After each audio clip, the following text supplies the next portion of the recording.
And I know that's the kind of thing what I'm saying now, because I'm saying, do these Simone Biles, Osaka, Naomi Osaka, and all the others, do they have the mental toughness to be at the top of the game now?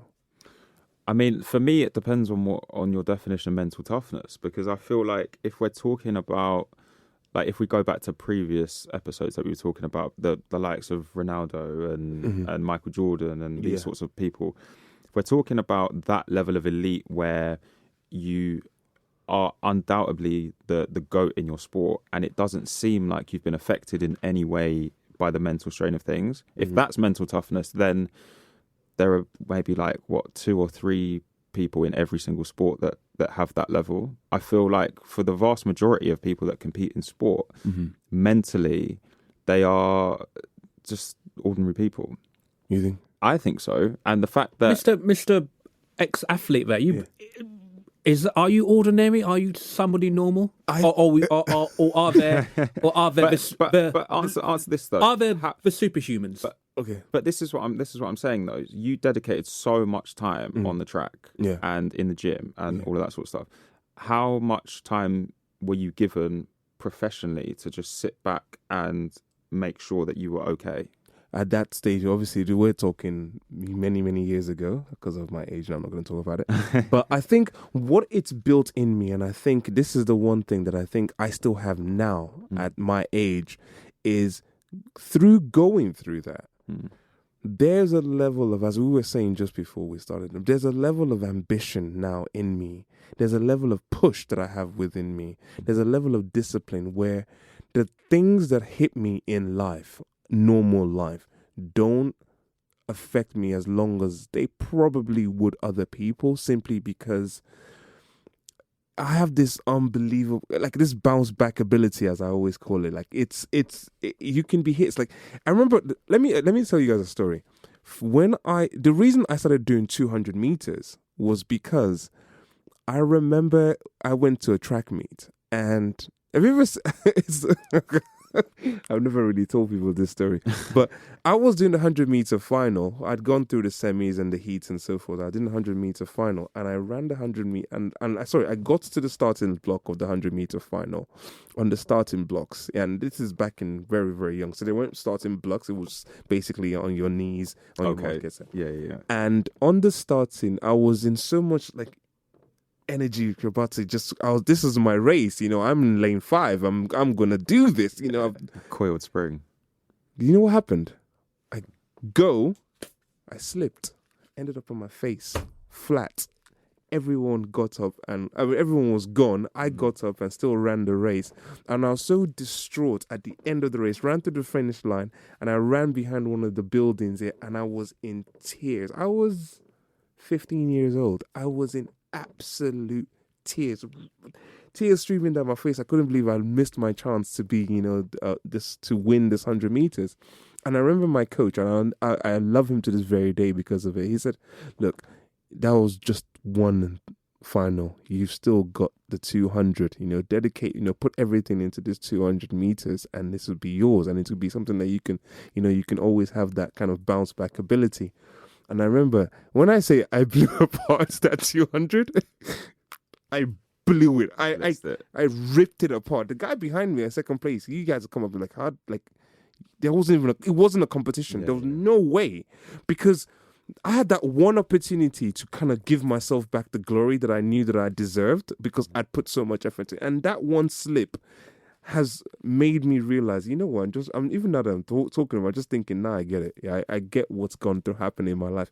I have slipped up in other aspects, but when I give me the chance to go for the second glory, and that becomes my race. And that's how I became a 200-meter sprinter. So from 15 to 19, I was running 200 meters. I completely gave up the 100 meters because of that one slip. I could have been running 100 meters, but I saw my glory and 200, and that was it. And that's where you have to be. You slip up once, and you give you another chance, and that's it.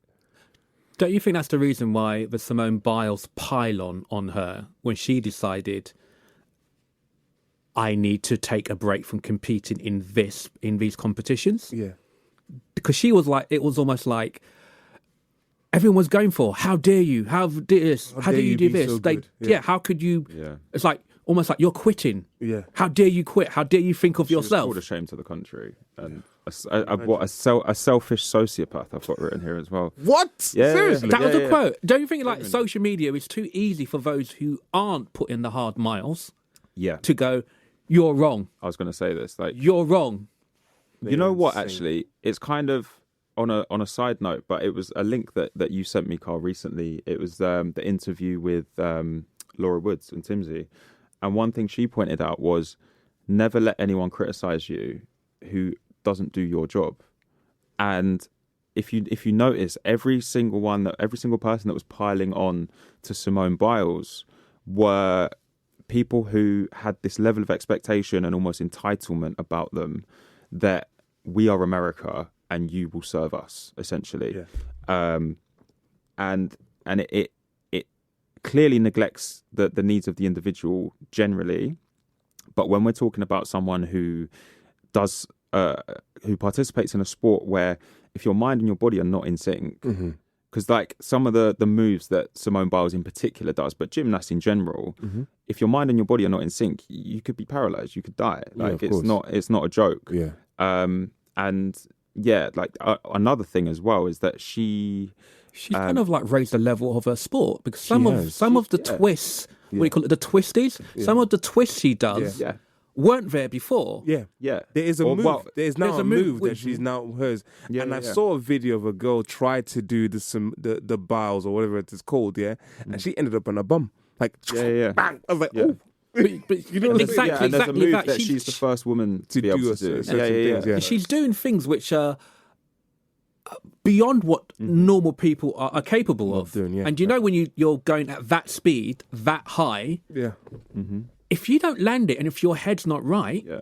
you could be, as you said, you could be paralyzed. Exactly. And she knows that as well because at the end of the day, if her body and her mind are not in the same space, if they're not in sync, you're not going to, she's not going to go out there and embarrass herself or at absolute worst, go and give herself some long-term injury because it's not worth it. Exactly. And not being funny, like this, to me, how I see it is the Olympics, as much as they think, everyone says, okay, the Olympics is the Harder, pinnacle. faster, stronger, higher. Yeah, it's the pinnacle of sport and achievement. Like, there are other competitions. At the end of the day, look, Roger Federer just played in his, 59th Grand Slam or something like that. Something You know what I'm saying? Yeah, Like, he hasn't won them all, but he's in them. Do you understand? To be at that level is worth it. Like, Simone Biles isn't saying she's retiring because of her mental health. No. Neither is Osaka saying she's retiring. But even They're if they just were, saying they like- just need a break. Like, Exactly. I don't Which is understand why exactly people to focus But on somebody may themselves. be of the opinion, you've gone this far, you've travelled, you've come here, and now you're deciding I want to break. Yeah. But I mean, But that's my choice. I'm allowed to. exactly. And no one can be the judge of when these things become too much. Yeah. You could just be walking along the street one day and Yeah, Right. exactly. Yeah. You could easily be walking along the street one day, and it gets to a point where you realize, okay, this is too much for me, or this is, I can't do this, or I mean, like I said, in my professional capacity and just on a day-to-day basis, I deal with a lot of mental health, so I know that anything can be that trigger. Anything could be someone that you see. It could be a flashing memory while you're walking. It could be so many things, So, like, they don't need the added pressure of you determining exactly when it's too much for me. exactly. To me, I almost want to say, how dare you? How dare you tell me when it's too much? For me? Exactly. It's a complete ignorance. Yeah. And considering as well, like one of the things that Simone Biles and a lot of the US gymnasts went through was the sexual abuse scandal from one of their team doctors. Oh, wow. He abused like over 300 athletes. I say athletes, I mean they were children.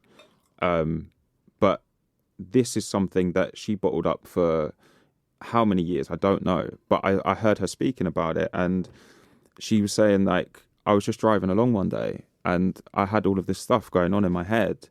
I hadn't really spoken to anyone about it, and I just burst into tears, and I had to call my mum. And like, my mum was saying, like, you need to pull over and we can actually talk about this. Yeah. It was the first time she'd opened up about it. So there's no way of knowing when these things will actually kind of, because a lot of mental health problems are from historical events anyway. Yeah. And and also when she was at on a side note, it's like she suffers from ADHD. So when she was in Tokyo, she got a medical exemption in Rio in 2016 for Ritalin, which is a drug for ADHD that focuses your mind, which you can understand why it's not generally allowed. And if you hear her speak, you can pick up there's some ADHD stuff going on. Tendencies, yeah. But as far as I'm aware, she wasn't given that medical exemption in Tokyo, so she wasn't allowed the drug that keeps her mind on the sport and keeps it focused on one track. So with that going on, and everything else that she's experienced in the past, it's like, of course she can't compete. And this level of expectation on her because she's at her own level. Look, guys, I'm the end of the day. Both of you can say this, and I'm sure if you watch the Olympics, you can say this. I think 2020 Olympics Japan, or 2021, which is when 2020 officially. Yeah, officially, but it's a bit of a weird one, though, too, don't you think? I mean, from me visibly watching it, one, I wasn't as engaged in the Olympics as I have been in previously. Obviously, looking at 2016 and 2012. Yeah. Two, there were so many things going on in the world and in our own personal lives that obviously it was viewed differently. The location, the non-spectators, COVID, so many things. Yeah. So if a lot of athletes didn't perform at their peak, I don't think you can actually blame anyone. No, it wasn't the most. Do you understand what I mean? When you wasn't put it like the that, most. It wasn't an orthodox Olympics. Yeah. Everything seems so uncertain and different, everything. And when you put it like that, from the first one, I remember people were actually reminding me, oh. I remember I'm a previous athlete. People are telling me, "Oh, this event is on." I'm like, "Oh, really?" Yeah, because there were so many things going on. So I think for the athletes themselves, when they were out there, they must have felt, okay, well, probably their friends and family that couldn't come. Yeah. There were so many factors within their kind of performance. The fans weren't there to clap them on and cheer them on the way they wanted to. There are so many probably restrictions and regulations, so they couldn't probably train together, or they couldn't be in the same place together. They probably couldn't eat together. You know, it's Japan, and Japan, as you know, is very, very clean and very, very rigid in their whole. I'm not saying there's anything. I want to go to Japan. I'm still definitely one of my bucket list. But I'm thinking during COVID, so I get that this Olympics wasn't the one that made everyone feel the most comfortable. And if you're already under a lot of pressure and you're dealing with things, and there are aspects of your life which are quite, unstable and uncomfortable, Osaka wasn't Japan wasn't the place for everybody. So at the end of the day, the Olympics, whether it be playing tennis, and we know what happened with Novak, and whether it was running, he went ballistic. A little bit of Connors in there, wasn't there? He definitely lost the bronze. He went ballistic. But as you say, he might have had some other issues going on. There you go. I mean, he might have done. Exactly. And I think at that stage, like at the end of the day, when there are things that you don't know about, if someone loses, like at the end, you have to look at it. There are two spectrums of mental health. There's the ones where trauma makes you explode, or there's the ones where trauma makes you implode. So you go into yourself. And those, and we saw both of those extremes. Yeah, that's a fair We definitely saw both of those extremes in this Olympics, and and you have to give athletes, they are still, and I think I'm gonna say this here. I think athletes are more fragile humans in the sense that they're so dedicated. The things with us, we're so open to so many broad. things. Do you understand what I mean? We're broad in the kind of things that we look at. So everything's balanced. You have family, you have work, you have this, everything's balanced. But with these athletes, you have to understand maybe 12 to 16 hours of their day is based in this sport. It's so focused. Tuned, it's so finely tuned to be precise. Remember, at the end of the day, to play tennis at that level, to be a gymnast at that level, can you imagine how precise you need to be on a day-by-day coordination, all of that? And then all of a sudden something else happens on